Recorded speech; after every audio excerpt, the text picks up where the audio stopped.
Okay. I'm hoping we are back live now. I'm sorry about that. It's technical difficulties. Look, bottom line is this: we can blame Yates for all of this.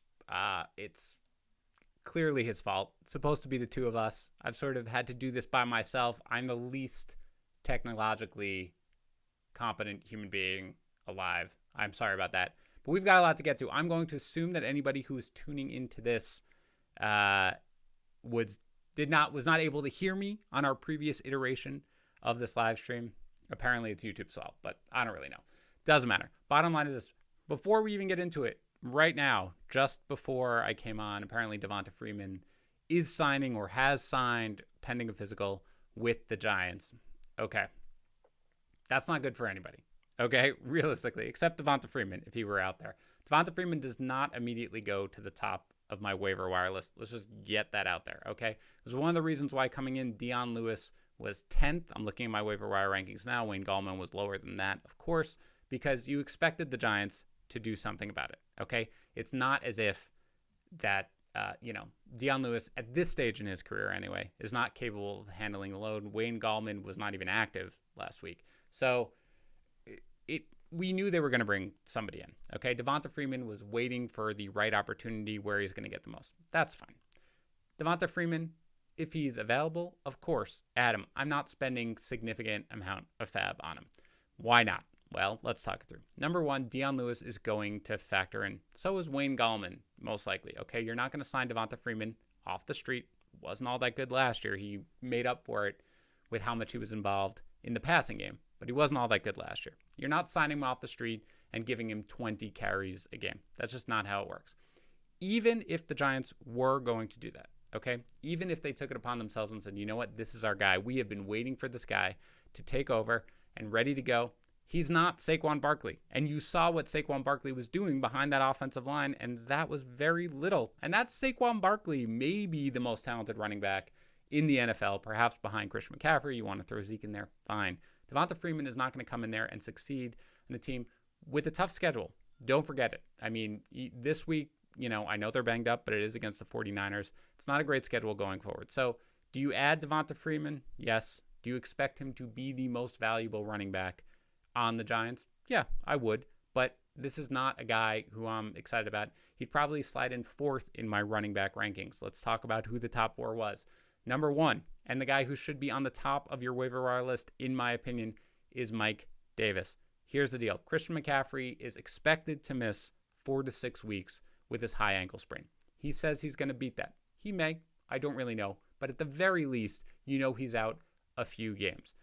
What did we all think coming into this season? Who was the running back? We weren't even targeting him because he didn't expect Christian McCaffrey to get injured. But who was the running back to target in Carolina coming into this year? Was Reggie Bonnafon. We weren't really thinking about Mike Davis. Then suddenly Reggie Bonnafon's just out of the picture. It's Mike Davis. Okay, that's number one. Still, we weren't really rostering Mike Davis. You guys have probably heard of the Scott Fish Bowl. I forget who it was, but somebody was out for the season. I needed to make a pickup. It wasn't even waivers. I was just like, let me see who's out there last week before this weekend. Mike Davis was just sitting there in that league, which is a super deep league. Nobody was even thinking about him. Now suddenly he comes in. When he took over for Christian McCaffrey, he had 7 catches, I believe. 7, okay? If you're a guy who cannot factor into the passing game in Carolina, you're going to struggle. It's not like it's an elite offensive line. The team has a terrible defense. They spent all of their draft capital on defense trying to rebuild it after Luke Kuechly left. But they are going to throw the ball a ton. They're going to be behind. If you can factor into the passing game, you are going to have value on that team. And we just saw that Mike Davis is able to do that. So for that to happen, a guy like Mike Davis, we don't know his long-term future. And yeah, if Christian McCaffrey beats that timetable of 4 to 6 weeks, I would not be surprised. But it's at least going to be a couple of weeks.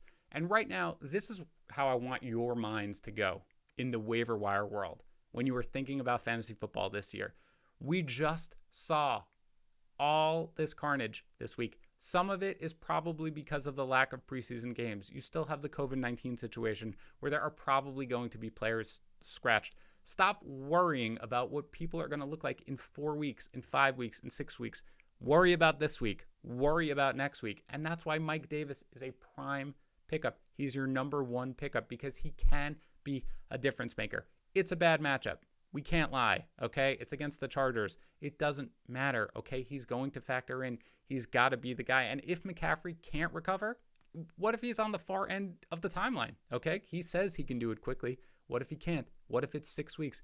You have the guy who's going to be getting the vast majority of the carries and more, importantly, going to factor into the passing game in Carolina. That's your number one guy. That's 30% of your fab right there. You want to go to 35%? Fine. A lot of you right now lost running backs. That's the guy that you can go in and who can replace him. Now, Yates is not on this live stream. I wish he were, but he's not. He has Davis 10th in his waiver wire rankings. I have him number one, not at running back, overall, number one. Yates has him 10th. Yates a little worried about how much workload he's going to get, a little worried about his long-term viability. That's fine. It's good for people to disagree. Yates and I disagree about a lot of things, fantasy football-wise. This is your guy for me. I mean, you can get Yates on Twitter, ask him about it. This is your guy. Number one, 30, maybe 35% of your fab if you're really struggling. Number two, Darrell Henderson, and he was the guy who was number one prior to the news about Christian McCaffrey being out 4 to 6 weeks. You might have heard what Yates and I said about Malcolm Brown last week, okay? What we said about Malcolm Brown last week was there is a chance that Malcolm Brown is going to be the guy in Los Angeles for the Rams. There's a chance. He looked great in week 1. If he comes out and he does that again in week 2, then you can see Sean McVay probably say, why am I going to go with this committee that I desperately want to go to? Why am I going to do that when I can just have this guy who's clearly the better running back right now? Well, replace Malcolm Brown in week 1 with Darrell Henderson in week 2, and you have the exact same situation. I don't expect Darrell Henderson to run away with this job. I don't think Sean McVay wants him to run away with this job. I think Cam Akers, look, his rib injury, supposed to be minor. Malcolm Brown, supposed to play through his finger injury. So if all three guys are active, unless Darrell Henderson has a monstrous performance like he did this past week, he's just not going to run with it. He's going to be part of a timeshare. And if he is part of a timeshare, he's just not going to have that much value. With that said, there are not that many opportunities for a running back to come in and simply run with the job and have enormous value. If Henderson is able to do that, if he is able right now to just absolutely crush the next game, and suddenly Sean McVay says, well, what are you supposed to do? You can't keep this guy off the field. Then he's got that chance. That's why you spend some fab on him. That's why you spend 20% of your fab on him. Not crazy. Don't cripple yourself, because the chances are better that this is not going to work out than it is. But when you've got that path, there is an actual path. Is there a path to Devonta Freeman being a guaranteed, unstoppable running back that you're going to just love to throw out there each and every week?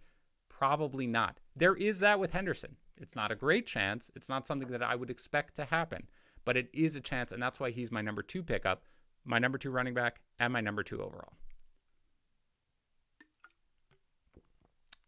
You then have a gaggle. I don't really know if that's the proper way to use that word, but you have a gaggle of wide receivers all bunched up. You want to put these guys in whatever order you want. That's fine with me. They're basically 15% of your fab budget. Michael Pittman Jr., N'Keal Harry, Russell Gage, and Mike Williams. Now, I think the other guys have Mike Williams first. Mike Williams is not my guy this year, okay? If Tyrod Taylor starts, I don't understand this. This is the first time. Look at Nyheim Hines in week 1, okay? Nyheim Hines in week 1 is absolutely dominant. Week 2, 12% of the snaps, 1 target, 1 catch, 4 yards, okay? Don't go crazy over looking at what happens in one game. Mike Williams, first game, wasn't even supposed to play. Suddenly plays through a shoulder injury, 9 targets, 4 catches, 69 yards. He almost has another touchdown. Suddenly everybody is gaga over Mike Williams. I don't have it in my head that, wow, Tyrod Taylor, guess we're just going to push the ball down the field nonstop. Mike Williams is your man. That's not where I was coming from. That's not where I'm coming from now.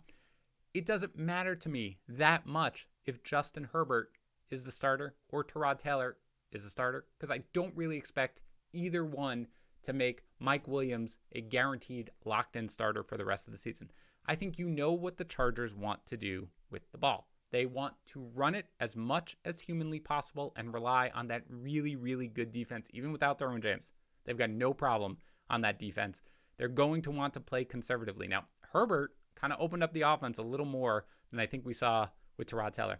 I'm not even convinced that Herbert is worse for Mike Williams necessarily than Tyrod Taylor, just given what we saw in one game. I get it. But either way, he's just not a guy who I think is going to get consistent targets. Michael Pittman Jr., I'm really excited about. I love his talent. And again, T.Y. Hilton, we can probably write it off. I like T.Y. Hilton a lot, but he's had 2 bad games. And not like your numbers are bad, like you are playing poorly. He dropped that easy touchdown pass. Apparently, I don't know, Frank Reich said the sun was in his eyes. I don't know, man. That's a terrible, terrible drop. We were all really excited about Paris Campbell. He's out for a significant amount of time. I think he was put on IR already, but he's going to miss a lot of the season coming in. Why not Michael Pittman Jr.? I know he doesn't play at the slot, but he is big and talented, and, you know, they're just Zach Pascal, fine, you can add him, but Michael Pittman Jr. has a real opportunity right now.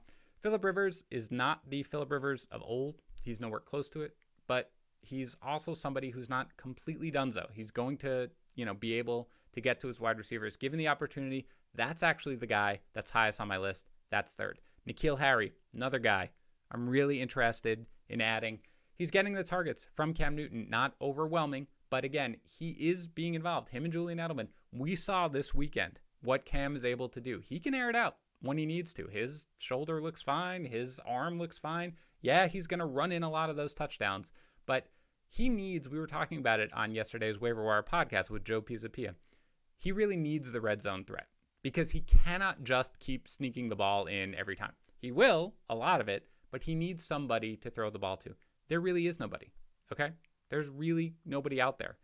It's N'Keal Harry. That's it. And I think he is going to factor in more into the red zone. You saw the way Cam Newton was able to utilize Kelvin Benjamin, a big-bodied wide receiver who can get contested catches. That's N'Keal Harry. So for me, that's number 4. Then Russell Gage. Again, Russell Gage, all he does is see targets. That's all he's been doing. This year, last year, after Mohamed Sanu went down, he just sees targets. He's seen upwards of 8 targets a game now since Mohamed Sanu has been traded. It's really hard to ignore that, especially when you are dealing with an offense that might pass at historic rates, given what their defense looks like. They're just going to be in shootouts constantly, every game. Matt Ryan is going to air it out. Calvin Ridley, of course. It's too bad Yates isn't here. He would be jumping up and down. Calvin Ridley is fantastic. Julio Jones is great. Don't worry about this last game unless he is battling the hamstring injury, but I feel like Julio Jones is probably perpetually battling some sort of soft tissue injury. He'll probably be fine. Even with him being fine, Russell Gage is going to be there to produce. So if you had Russell Gage as your top wide receiver to target this week, I've got no problem with it. Again, this for me is a very, very small difference between Pittman, N'Keal Harry, Russell Gage, and even Mike Williams. I'm fine with really any of them. Mike Williams, though, is the guy who I want the least. But Gage, there's very little reason to expect him to stop getting targets because he's also producing when he is getting them. I think Hayden Hurst might factor in a little more, which is why he's third of that pecking order. But overall, any of those guys are fine. Number 7 is Jerick McKinnon. We put out a waiver wire article, a consensus one, me, Tags, and Yates. Okay. And we each talk about how do we feel, who's the hardest guy to rank this week in our waiver wire rankings. For me, it was McKinnon. McKinnon has a great situation right now. Raheem Mostert out for this week. Maybe longer. It is a mild PCL strain, I believe. Mild strain. Or MCL, I'm not sure. Mild. So maybe he misses only a game. Maybe 2, but you never know. Tevin Coleman, his knee injury sounds serious. He's going to be out for a while. McKinnon looked great in camp. Remember, they originally signed him to essentially be the guy. He looked great in camp. He has looked good with his limited touches. But the key word there is limited touches. You could have given McKinnon a lot more work in these first 2 games. A lot more work. You could have easily gotten away with it. I mean, yes, they had that game in hand against the Jets, but both the guys were banged up, both Coleman and Mostert. You could have easily gotten McKinnon even more involved than you did. McKinnon is just not a guy who's there to take a 20-touch role. It's just not. I mean, his size doesn't allow it. And again, we talked about Sean McVay. What does Sean McVay want to be? Sean McVay wants to be Kyle Shanahan when it comes to running backs. He wants to be able to rotate guys in and out. So, McKinnon, does he have a chance, especially this coming week, to be absolutely dominant against the Giants? He does. He is a little explosion waiting to happen. But he has always battled injuries. And so when you have a guy here like, man, this is going to be really, really tough for me to see that this guy is going to completely dominate when he gets on the field, there's certainly pretty significant question marks around that. Second, we don't know even what it's going to look like this week. Jeff Wilson is there. Would it shock you if Jeff Wilson winds up with the most carries for the 49ers? Certainly not. With the touchdowns? Definitely not. He may factor in even more. We don't know. There's too much uncertainty. He's the guy, McKinnon. This is basically what I said in my roundup. And you should read that article because we all give our different takes, and that's really what you want. He's the guy who's hardest to rank. There is an argument to be made that he should be a top 2 pickup this week. There's an argument to be made that he should fall outside of the top 5. I opted with the latter because for me, there's just too many question marks for him to really be a guy who I'm going to go significant fab on. 10, 15%, that's fine, especially if you need somebody this week. But Mostert may be back next week. And again, McKinnon is not the guy who's going to walk into the Mike Davis type role. He's just probably not going to see that amount of touches. Number 8 and number 9 are Jalen Reagor and Keelan Cole. These are kind of interesting guys who, again, I'm not willing to waste that much fab on him. Reagor is weird. Okay, Reagor was a guy who we all loved coming into the year. All of us here at Fantasy Pros, me and Yates and Tagged. Every time we got him, we said, wow, this is a steal. He's going to be so heavily involved without Alshon Jeffrey. Then he suffered the shoulder injury, right? And you were like, shoot, he's probably going to miss 1 to 2 weeks at least, maybe 3, might even be 4. Okay, this is a situation that we're going to have to actively monitor. Then he suits up right out of the gate. The problem is maybe it's too, I don't like sort of suggesting that any football player is bad. Any person playing in the NFL is better at their job than you or I are probably going to be at anything in our lives. That's just the way it is. But Carson Wentz right now is playing terribly. Okay? Really, really poorly. He's making poor decisions. He is not accurate. He just, everything about the way he's playing, whether it's the offensive line, it's just no good. Okay? Because of that, none of the receivers really has value. Essentially, Reagor, I think he has 4 targets in both games. That's also not going to get it done. Okay? He needs to basically, we need Carson Wentz to figure things out. That's essentially what it is. Deshaun Jackson is getting more targets, but even he is not really producing. Zach Ertz caught the touchdown week 1, not really producing. Dallas Goedert got a ton of targets. Out targeting Zach Ertz, by the way. We can talk about that on another live stream. But he's also really just not producing. Right now, it seems like it's Miles Sanders. Okay? That's really essentially what we want to go on with the Eagles. So, I want to add Jalen Reagor if he is out there.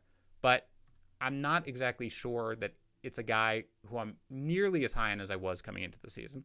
Just because, again, the Eagles' offense, whether it's the offensive line, whether it's just Wentz regressing, whatever it is, it's not working out the way I think that we were hoping that it was going to work out. So for now, add Reagor if he's around and you have the room for sure.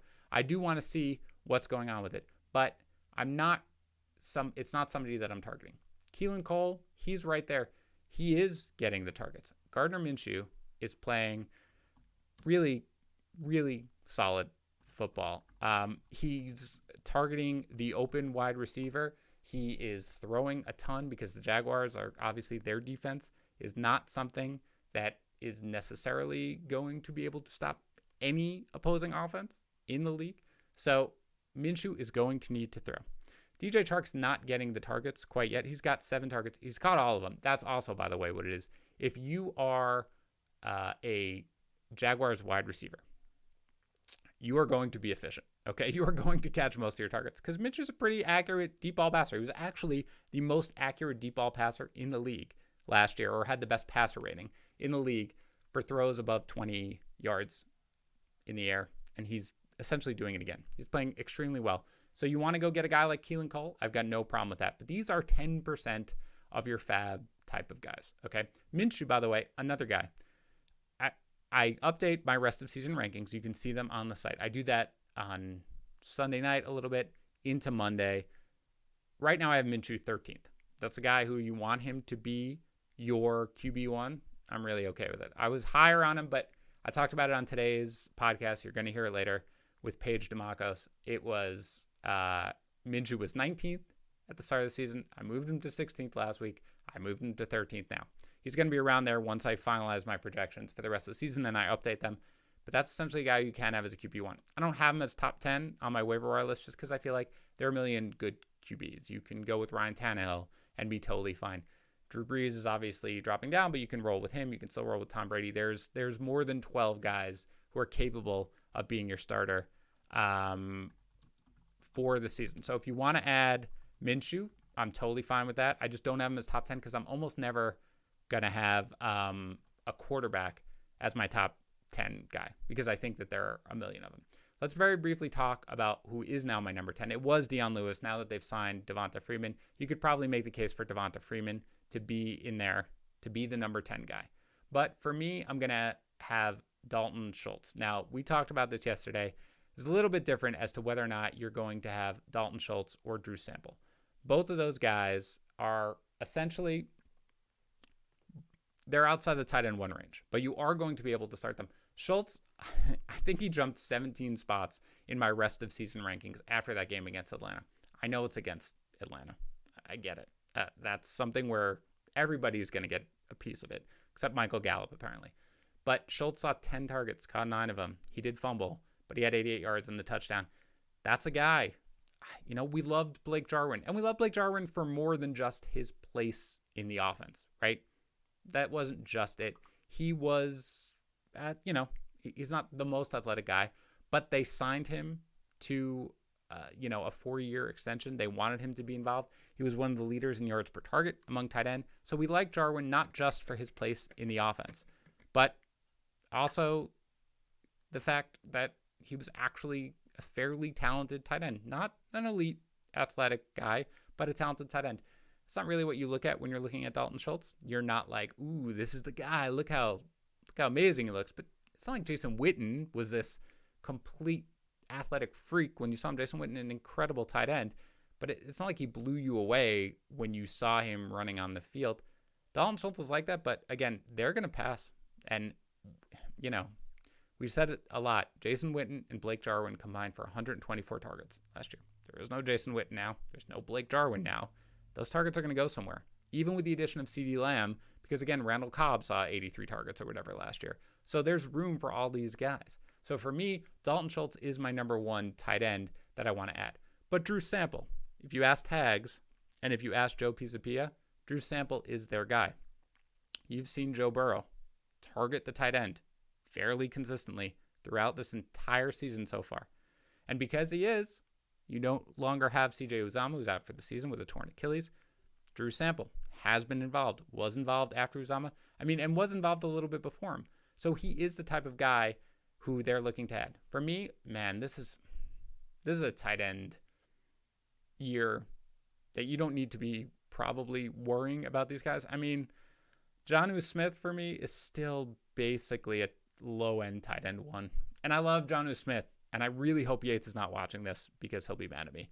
But he's still kind of a low-end tight end 1. I love the guy. He doesn't see a ton of targets. He's getting targeted near the end zone, which is great. We'll see when A.J. Brown comes back. But for now, tight end is not something where you need to go digging too deep.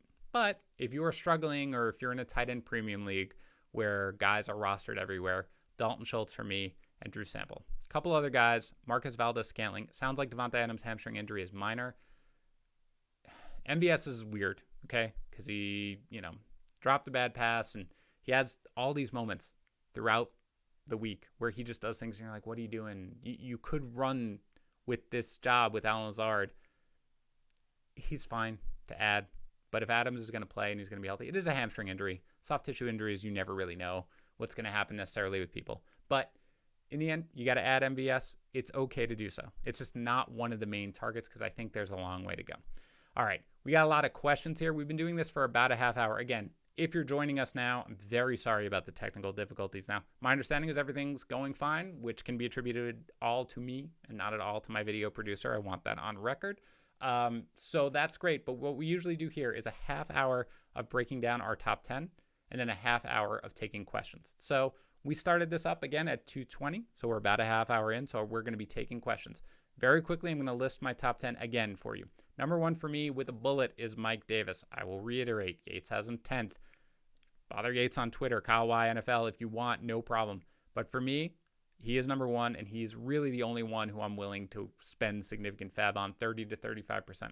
After that, it's Darrell Henderson. Again, not crazy excited about him, but there is the path, the same way there was with Brown, for him to have a significant role this season, be a guy you can roll out there each and every week. That's worth roughly 20% of your fab. Michael Pittman Jr., N'Keal Harry, Russell Gage, Mike Williams, 3 through 6. Very little difference between them. I prefer Pittman because I do think that having that role in the Indianapolis offense, now that Paris Campbell is out, is going to be significant. N'Keal Harry, I expect him to get more work around the red zone, and he's getting targets. Russell Gage has not stopped seeing targets since Mohamed Sanu was traded. You can add him and feel good about it. And if Julio Jones's, hamstring injury, whatever he's battling, acts up, boy, that's going to really open up the doors for Gage. And Mike Williams. Most guys are going to have Mike Williams at the top of this list, okay? That's fine. I don't have a problem with it. For me, I was not really buying that Tyrod Taylor was suddenly going to be targeting Mike Williams all day, every day, and pushing the ball down the field. I think the Chargers, they'll open it up a little bit more with Herbert, and we don't know who's going to start. I mean, Anthony Lynn said that Tyrod Taylor is a starter when healthy. Tyrod Taylor is dealing with stuff that go beyond just a football injury, so hopefully he gets healthy soon. I really don't know who's going to start. I don't really think it's a big difference for him. I know how it looked with Herbert. Herbert wasn't even prepared to start. Legitimately coin toss, hey man, you're in. Let's not draw too many conclusions from that. He's a guy you can add, but I'm not crazy over it. Jerick McKinnon, number 7. Again, high upside. If he gets 15, if he gets 20 touches, he's probably going to have a really, really good run here. Sounds like Raheem Mostert is not going to be out for that long, and Raheem Mostert is the guy in that backfield. Don't forget either, Jerick McKinnon, he's a little guy. He's battled injuries for a lot of his career. He's just not built to handle the workload. So he's a guy, 10 to 15%, totally fine with that, but I'm not going crazy. Jalen Reagor and Keelan Cole. Reagor, more of a long-term play. I don't think you can start Reagor just yet, but he does have the talent that you want on your fantasy team. Again, you need Carson Wentz to figure this out. Whatever is going on with him, please figure it out and get these wide receivers really involved. If not, Reagor may not be a guy who you can start, but he is a guy that you add. Keelan Cole, kind of the opposite. Keelan Cole is not going to win you your fantasy league. He's a distant second to DJ Chark, even though he has more touchdowns and more receptions and more targets than Chark so far. Don't go crazy. It's been 2 weeks. But you want a piece of this Jacksonville passing game, and that is as 2020 as you can get. Okay, that's where you want to go. So it's fine to add him. He's going to be a guy who you can stick in your lineup more weeks than not. He's just not going to be a superstar, and he doesn't have the upside of Jalen Reagor. Number 10 would probably be Devonta Freeman now that he's signing with the Giants. But again, I am tempering expectations big time. And if you're looking for a quarterback, it's certainly Gardner Minshew. And if you're looking for a tight end, for me, it's Dalton Schultz. For tags, for Joe Pisapia, as we said yesterday, it's Drew Sample. Again, I think you can find better tight ends that are out there. Just generally, I don't think you need to go that deep. Minshew, though, I think is knocking on the QB1 door. So those are my rankings. Again, you can see we put up a waiver wire consensus rankings. You have the 3 of our rankings, me and Tags and Yates, all of our rankings. You have write-ups on how we feel about certain players, how much fab we'd spend, all that stuff. So go check it out. All right, we're going to get into questions. I'm going to have my set goals and demolish it water. This has times on it. That's how I monitor how much I'm drinking. And as one of our producers knows, I fail every day. So hold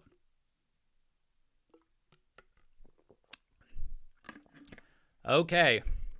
The Cat's Pajamas asks, who's the better long-term option, Henderson or Freeman? Who do I have more faith in is going to be valuable longer? It's actually Freeman, because I do think with him signing, he's probably going to be more involved overall for a longer amount of time. But I'm adding Henderson first, as I said, because I do think that Henderson has the much higher potential to really run with this if he has another huge game, especially against Buffalo. And Buffalo is a team who you can attack a little bit more on the ground than through the air, although, you saw Ryan Fitzmagic do a little bit of damage last week. I do think that Henderson has the chance, but it's the same as Malcolm Brown, okay? I think it's probably going to be something where he's not going to dominate this week. He's not going to completely separate him from the pack. But if he does, he's got the higher potential. So long term, I think if you're like, I just need a body out there, I need someone to start, my roster's really strong, who do I have more confidence is going to have more value in week 11? It would probably be Freeman, but he's not close to the guy I add because Henderson has much more potential. From Juan Pablo Roa, Freeman or Mike Davis. Again, a lot of these I've answered, but I'm going to go through them because I'm trying to take note of all your questions. That's obviously Mike Davis. Freeman is a distant. All Freeman questions, he is fourth in my running back rankings. And again, this just happened, so that's off the top of my head. Maybe I'll think about it. Maybe I'll move him a little bit, but not ahead of Mike Davis. Mike Davis is your number one ad, unless you're Kyle Yates, in which case he's 10th. But he's your number one ad for me. Joshua Kelly or Devin Singletary? That's a really, really close question. I think for now, I'm probably adding Devin Singletary, okay? But both those guys need to be rostered everywhere. Kelly, he's not going to see the upwards of 20 carries that he saw last week, but he is going to be involved, especially near the goal line, so I would like to add him. Singletary, I don't think you can really confidently start either one of these guys. Singletary, though, for the immediate future, he is in a better position than Zach Moss, even though I would like to add Zach Moss, and I think Zach Moss is going to have more value when the season is done. For the immediate person, it's probably Singletary. And again, if Zach Moss gets injured, Singletary shoots up in value. So it's close there for rest of season, but I'm personally adding Devin Singletary. Scott Smith asks, is Nyheim Hines droppable? If ever there was something that said, you know what, do I really want to spend all my fab on somebody because he had one good game? The cautionary tale is Nyheim Hines. I would try not to drop Hines if I could. And I think we said that on yesterday's podcast. Okay. Again, as much as you probably shouldn't have been crazy overreacting to week 1, you should not be crazy overreacting to week 2. The Colts have already come out and said, whoops, we probably need to get Hines involved in this more often. Now, they were way ahead of the Vikings the entire game. They're going to be way ahead of the Jets the entire game this week. So is Hines going to get heavily involved this week? Probably not. You're probably not going to need him this week. If I can hold him, though, I probably would, because I do think that he is going to have value, particularly in half and full PPR leagues. If you're in a standard league, maybe you need to move on. You can move on. So is he droppable? The short answer is yes. The longer answer is I would try not to if I could avoid it. Theodore Welsh asks, how much fab for Davis? Again, some of these I've answered, but I'm going to answer anyway because I want you guys to know we are looking at your questions. We are pulling them. So if you are here, we are trying to make sure that we are looking at your questions. For me, 30 to 35%, regardless of if I'm a CMC owner.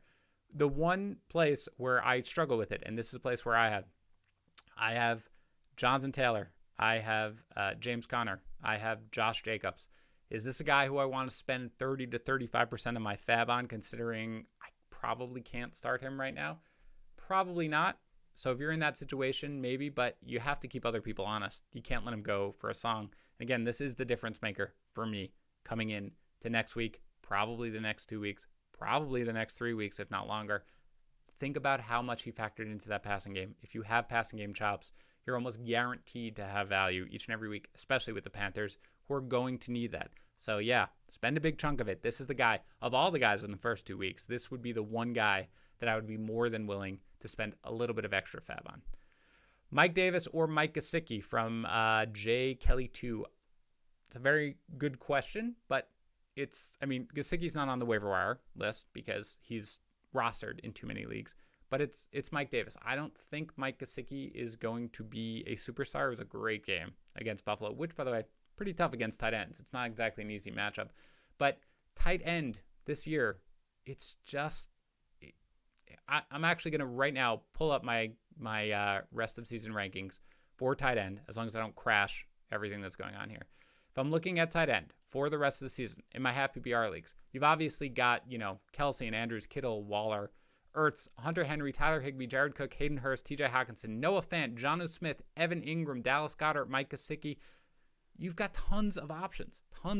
So Mike Gesicki's great, but I mean, unless you have nobody at tight end and there's nobody out there, it's somebody where I'll lean the running back nearly every time going forward if I need something. Alfredo Hernandez, how much fab on Devonta Freeman? Look, how running back needy are you? Okay, if you are desperate for a running back, that's fine. But I feel like, and this is something that I'm kind of getting the sense on, everybody wants Devonta Freeman.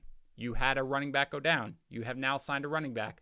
Great, we have a replacement. That's sort of how everybody is looking at this. I'm not. I could be wrong, of course. Who knows? Devonta Freeman, I mean, yeah, okay, maybe the Eagles brought him in. Maybe he was considering offers. Nobody wanted to sign Devonta Freeman, okay? There's a reason for that, okay? This is not, I mean, yes, maybe he would have signed had he been willing to take a little less money. People were not knocking down Devonta Freeman's door, okay? That's just not how it was working. The idea that he's going to come in to a situation where he does not know the offense, behind a poor offensive line against a string of tough defenses, where you have other capable running backs in Dion Lewis and Wayne Gallman. They're not superstars, don't get me wrong. And he's just going to come in and be like, wow, here's a strong RB2 each and every week.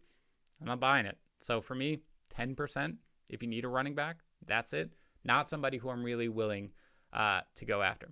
Should I trade Mixon for CMC? I'm in PPR, 15 reception yards per point, 10 rushing yards per point. That's from Brett C.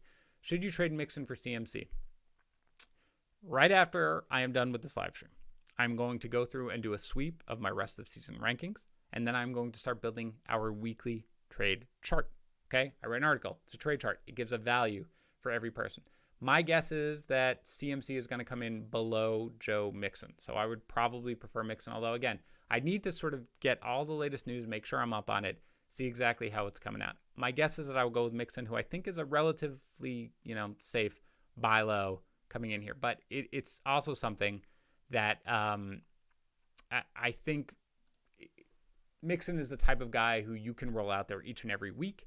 And, even though he hasn't done great so far, I think he'll get more involved.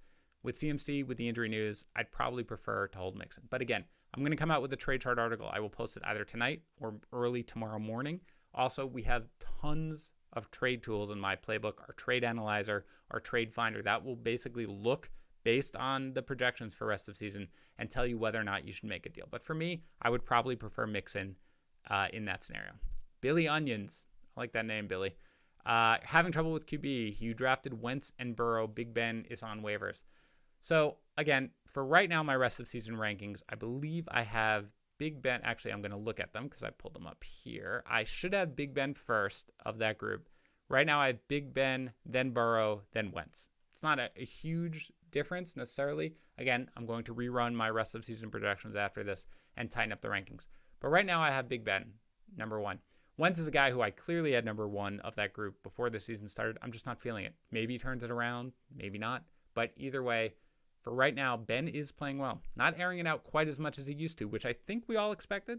But he is certainly leaning into the passing game a little bit more than, the worst case scenario. And he has very talented wide receivers in Juju Smith-Schuster. Deontay Johnson is a budding superstar. As long as James Conner is healthy, he's going to factor into the passing game.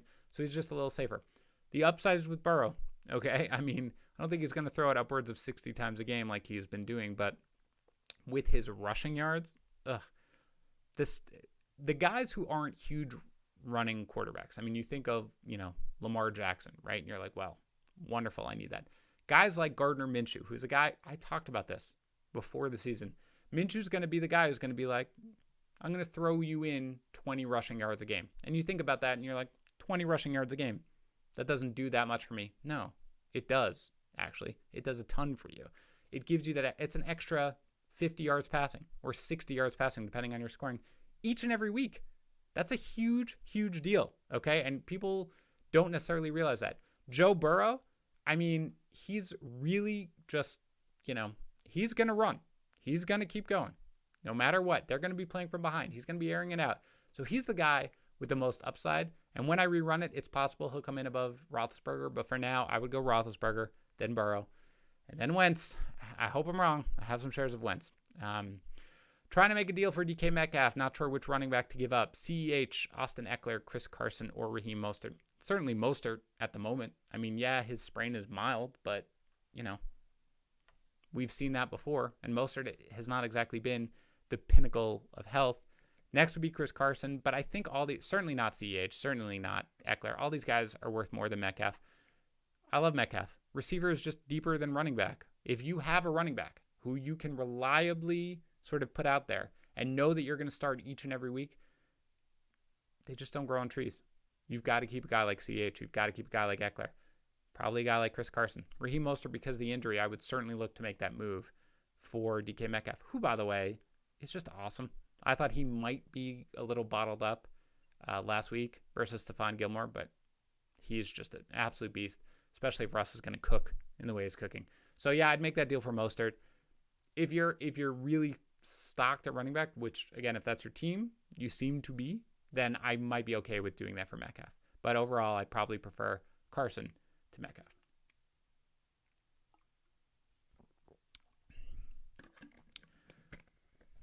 Tori Martin, just going to answer this one really quickly. What should I do about Wentz? Need help at QB. I have Burrow backup. You start Burrow. Start Burrow going forward for now. Maybe Wentz develops back into the QB1 that we really thought he was going to be, but for now, it's Burrow. And you shouldn't feel bad about it. I mean, it doesn't really matter what the matchup is right now, because if they fall behind, Burrow is not affected by failure. It does not appear to be at the moment. So don't worry too much about him, okay? If you've got Burrow, you can probably roll him out there, and especially when you've got a struggling guy like Wentz. So I wouldn't worry too much about that at the moment. Fournette is on waivers in my league from Brevin Hamden. Can I drop Benny Snell for him? Yeah. I mean, Benny Snell does not need to be rostered anymore. Okay, he's purely a handcuff, and a high-end one, to be fair. So you can roster him. I guess I should make that clear. But a guy like Leonard Fournette, yeah. Now, does Leonard Fournette have the possibility of missing a blitz pickup or fumbling and seeing Ronald Jones take back most of his work? Oh, yeah, for sure. Do not get comfortable with your Tampa Bay running backs, no matter who it is, because the job security is tenuous at best. But for now, oh, yeah, add Leonard Fournette. I mean, he's a guy you can throw out there in a flex. For now, at least coming into next week, and Benny Snell is not somebody who you can possibly start as long as James Conner is healthy. And whether or not James Conner heard, those footsteps, right behind him, and was like, shoot, I got to get super healthy right now. Whatever it was, it is kind of lit a fire under him last game. Wasn't even that good, to be clear. I mean, that late 59-yard run or whatever kind of sealed it. But he was getting all the work. And he is going to get all the work. That's what Mike Tomlin said. So you can move on from Snell, especially for Leonard Fournette. Eric S., would you drop Cam Akers for Mike Davis? I really don't want to drop Cam Akers. If that's the only guy on your roster, and if you absolutely need a running back for this week, then yeah, I do that. But Cam Akers is still, he's got a lot of long-term potential, considering that his rib injury is supposed to be minor. I would hold on to him if I could. So if you absolutely have to for this week, go ahead. But if not, I would try to hold him, see if there's someone else. Brody Olesh, should I pick up Russell Gage or Michael Pittman? Again, 6 of one, half dozen of the other. But I am going I am going for Michael Pittman Jr. I think he's more the man. Hi, come say hi. Hi, look in the camera, say hi. Where's the camera? Yeah, the camera's right there. Look and say hi. Yeah. Hi. All right, into this microphone. Say hi. Hi. All right, very good. That's my daughter, Sophie. They come in and break up the live streams. Hi. Thanks. Bye-bye. Bye-bye. If you watch any of my live streams, this is the portion where Dan's family comes in and says hi. It's okay. You can leave him if he barks. It's fine. She's trying to get out the dog. Anyway, for me, it's Michael Pittman Jr. Slightly over Russell Gage. But again, both of those guys are 15% of your fab budget. It's not somebody to really be worried about. Either way you go, I think you're going to be fine in that scenario. Red X, do I drop Zach Moss for one of these waiver wire pickups? No, don't. I like Zach Moss. I like him a lot. I like him a lot going forward. Hold Zach Moss if you can. Find somebody else to drop. I mean, again, with all that said, if you are desperate for running back, okay, you're in a really, really bad situation right now, okay? You have to do something. You need a running back. There's no way around it. Then, yeah, I guess if you have to drop Zach Moss, You got to do what you got to do. You got to win. I have a league where I have a really, really great team. You play 2 matchups per week. I'm 0-4. I've got to do what I've got to do somehow to win. Would I consider doing that in that league? Okay, maybe if that's my only guy. But other than that, no. Hold Zach Moss. Cat's Pajamas, KJ Hamler or Keelan Cole. Keelan Cole, Hamler's not a bad ad, but I don't think that just the fact that Courtland Sutton is out for the season means that KJ Hamler is suddenly a superstar. Jerry Jeudy, on the other hand, is a guy that should be moving up your board for the rest of the season and who you should target and buy low on. I named him in today's podcast. Listen to it when it comes out later with Paige DeMacos. But for now, it's for the reasons I said, it's Keelan Cole. But KJ Hamler is not a terrible ad if the other wide receivers are gone. I'm number 1 waiver wire from Roger Lager or Lozer. I'm number 1 waiver wire in my league. Should I use it to pick up one of these top waiver wire picks for week number 3? Trade the pick. Look, it depends on what your team needs. Mike Davis is worth your number 1 waiver wire priority. Also, stop hoarding your number 1 waiver wire priority, okay? Because you're going to hoard it, and you're going to hoard it, and you're going to hoard it. And the next thing you know, you're going to be out of playoff contention. And you're going to be like, man, that number 1 waiver wire priority looks pretty sweet. If there's a guy like Davis, that's the guy I'd use it on, okay? You want to trade it, but it really depends on your roster. Eric S., Gage or Cooks as my number 5 wide receiver in standard format. It's a good question. I'm going Cooks there. Again, you've got Will Fuller. I have looked, maybe I've missed it. I've tried to find specific information on Will Fuller's what is called a hamstring injury. I have not found it yet, other than obviously I saw him stretching like everybody did. He didn't have a target in the game. I haven't seen anything on the severity of it, if he's in danger of missing his next game. But Cooks, for now, a guy who I was not high on coming in, as long as he's healthy, he is going to be involved in that offense. I worry about his long-term viability, but he is somebody who I think, given the upside, given Fuller's potential injury, he's a guy who I would go for there. Ryan Neal, how much fab on Schultz? A minimal amount is the answer to that. Okay, it's not somebody who, you know, I listed all the tight ends for my rest of season ranking. Schultz is not top 10. He's not somebody who I'm dying to get necessarily on my roster. But if you can add him, that's fine. But that's like a 5%er. That's not somebody. I mean, if you're desperate for tight end, fine. But no, this is not a guy you'd be like, ooh, cool, great. I've got the number 5 tight end going forward. So extremely minimal amount. Caden McDonald, do you like Joshua Kelly? Yes, I do, Caden McDonald. Yes, I do. Joshua Kelly was the guy who I thought you should be rostering behind Austin Eckler coming into the season. He's obviously that guy now. And he's getting, I mean, again, part of this is I do see the Chargers completely leaning into that running game more than maybe any other team right now and relying on their defense. Now, whether or not Justin Herbert, if he does start for the entire year, changes the equation, it's possible. You know, he looked much better than I expected him to look. But either both running backs are going to get a ton of work. So if Kelly is out there, yeah, you want to add him for sure as fast as you can. Supernova, what up? Would I trade Gurley for any of these waiver wire running backs we are discussing? No, I would not. Gurley has been frustrating. The lack of targets. I mean, the complete lack of targets is just maddening at this point. Everybody gets a target when you're on Atlanta. Everybody, except Todd Gurley, doesn't get it. You can come in, by the way, if you're waiting to come in. Hi, come here. All right, this is kid number 2, real quick. Just look in there, in the camera. Say hi to everybody. This is my son, William. Will, if everybody had one chance to pick up a football player in fantasy, who would they pick up? I don't know. Cam Newton? Tom Brady? Kenton. Cam Newton. If Cam Newton's available, this guy says to pick him up. Thanks. I'll be done in like 5 minutes, then I'll come down, okay? Okay. Thanks for saying hi. Cam Newton, everybody. He had his first fantasy team this year. Good job. It was all Patriots and former Patriots. First pick, Tom Brady. Danny Amendola's on the team. Julian Edelman. Cam Newton. Rob Gronkowski. It's in last place. It's not a surprise. He's dealing with that. Not well. Anyway. So, sorry. Let me get back to where I was. No, I would not trade Gurley. It's been frustrating. Completely get it. But better days are ahead. He's still getting the touches. I think he got 21 carries in this most recent game. He's not a guy who you drop for the likes of Mike Davis or anything like that. Fant or Schultz rest of season. That's Fant. That's from John. You can't doubt Noah Fant at this point, especially not without Courtland Sutton. I don't care if it's Jeff Driscoll. It's Noah Fant. It's not particularly close. Joshua Kelly or McKinnon. That's Joshua Kelly. Again, McKinnon, and that is from Amin Singh. Don't worry too much about Kelly. I mean, that's a guy who, even if you don't feel completely comfortable starting each and every week, you're taking him over a guy like McKinnon. Maybe not in the short term. If we're talking next week, maybe McKinnon is going to rank higher in my weekly rankings. But long term, it's definitely Kelly. David Reynolds, will DJ Moore perform better with CMC out? DJ Moore is going to perform better with or without CMC. Okay? He's going to be great. Don't worry about it so much. He hasn't even had a bad start to the season, frankly. His first game was fine. His second game was very good. Obviously, you want to see the touchdowns. We want to see them last year. Will he get more targets without CMC? Maybe a few, but nothing drastic. Just buy DJ Moore. Don't be worried about it. Drop Drew Brees, SD Joe Hamilton. Drop Drew Brees to pick up Minshew. I am fine with that.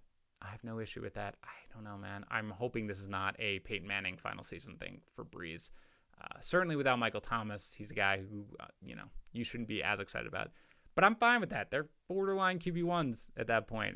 I'm really okay with it. And man, owning Gardner Minshew or rostering him, as I do in many leagues, it's so much fun.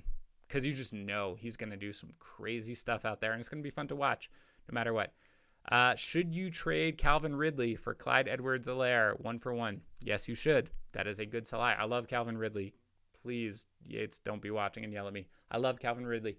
Again, the wide receiver in that range for a guaranteed running back. Yeah, don't worry about Edwards-Helaire's performance against the Chargers. Don't worry about it. At least he factored into the passing game. He's going to be fine. You want the RB1 in that offense. That's not that close. Thoughts on Damian Harris? I have no thought. Terry R. I have no thoughts on Damian Harris, nor should you. Do not be concerned about him for fantasy purposes. Really, it's just, there's one running back to roster in New England, and his name is Cam Newton. That's really all there is to it, okay? You want to go James White in PPR, that's fine. But for the most part, no. Shrub Paul, Keelan Cole, or Marquez Valdez-Scantling. Said that earlier. It's Keelan Cole. MVS is not that far behind. MVS hasn't played that well. Cole is getting the targets. He has a quarterback who is accurate. He is being efficient. He is scoring touchdown. It's Keelan Cole. MVS, if we hear Devonta Adams is actually in danger of missing next week, fine. But right now it doesn't sound like that. So for me, MVS falls behind a guy like Keelan Cole. Thoughts on Alshon Jeffrey and Deebo Samuel? I said this before the year. I fade injuries hard. Okay? It's just not where I want to go. And Deebo Samuel already has sounded like he's had a setback. So I moved him a little bit up my draft rankings at the end because he sounded good, and I regret it because, again, this is an injury you want to fade. Alshon, I'm a little more willing to buy into. I think Carson Wentz needs Alshon Jeffrey. I think when he's in there, you know how he's going to perform. And again, they were pretty optimistic on that injury. I haven't heard anything really terrible about it. So Alshon, not a bad guy to stash at the moment, more so for me than Deebo Samuel. Rafael Benevenuto, I don't know. Maybe I'm pronouncing that wrong. I'm sorry, Rafael, but thank you for coming by. Drop James White to add Mike Davis in standard. Sure, I would do that. James White in standard, just not really somebody who I think is going to get it done crazy. And of course, by the way, it goes without saying, your hearts should, certainly all of us here at Fantasy Pros, anybody in the fantasy community, our hearts go out to James White for the horrible tragedy that, he had to endure with his parents. Of course, just to make that clear. For fantasy purposes, in standard leagues, Mike Davis, I'm willing to take my shot there. The upside is enormous, especially, close. The MC King, should I trade Miles Sanders for Amari Cooper? That's a fair deal. That's something that's really a need-based trade. If you, feel good about your running back depth, you're desperately in need of a wide receiver, I think that's a fair trade, either side. So, essentially, depends on your roster, but no problems with that. Caden Tate, what should I do with Allen Robinson? Keep starting him. Allen Robinson's fine. Saw 9 targets. It's going to be better days ahead. Don't jump off a bridge just after 2 games. It's going to be totally fine. Anthony Miller, on the other hand, out of here. Okay, you're seeing 40% of the snaps. But Allen Robinson, do not worry about it. It's going to be fine. Andreas Furberg, buy Mixon in PPR. Sure. I do not have Mixon where I had him in my draft rankings. Okay, he's behind that.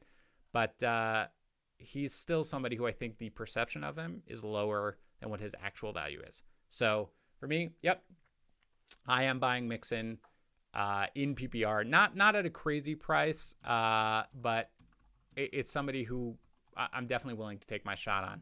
Robert Duran, best wide receiver ad off waivers. So I talked about that. Again, for me, it's Pittman. But I've got no problem with this adding Russell Gage or Mike Williams, anybody sort of in that area. I'm completely fine with adding. For me, it's Pittman. He's the guy who I want, who I think has the most upside. But again, you're anybody in that range, you're fine. This is going to be our last question, okay? Because we have reached our time. An hour kind of flew by. And again, I'm sorry about the technical difficulties from the first time. My first live stream, as always, blame YouTube or Yates. And don't forget, by the way, we've got our Thursday start sit stream. That's at 1 p.m. Eastern, 10 a.m. Pacific. That's Yates. He's going to give you all the details on who to start, who to sit. It's going to be great. Don't forget, subscribe to our YouTube channel, youtube.com/FantasyPros. All right, final question. Nathan, does Scotty Miller still have upside? Oh, Scotty Miller, you hurt me bad. Scotty Miller, I was high. I was high on you, Scotty Miller. Yeah, he does. I mean, it really disappointing performance. Dropped the touchdown pass, kind of banged up his shoulder. Even with Chris Godwin back, though, you saw his chemistry with Tom Brady in that first week, and they talked about just a bad game in week 2. Came at a terrible time where fantasy managers were like, yes, fine, this is my guy to replace Chris Godwin. Terrible time. Still has upside, though. Don't worry about it. You don't have to hold him. I have him in a league. Rosters are tight. I've got to move on. But in most other formats, if you roster him, yeah, there's still upside. All right, that's going to do it for today's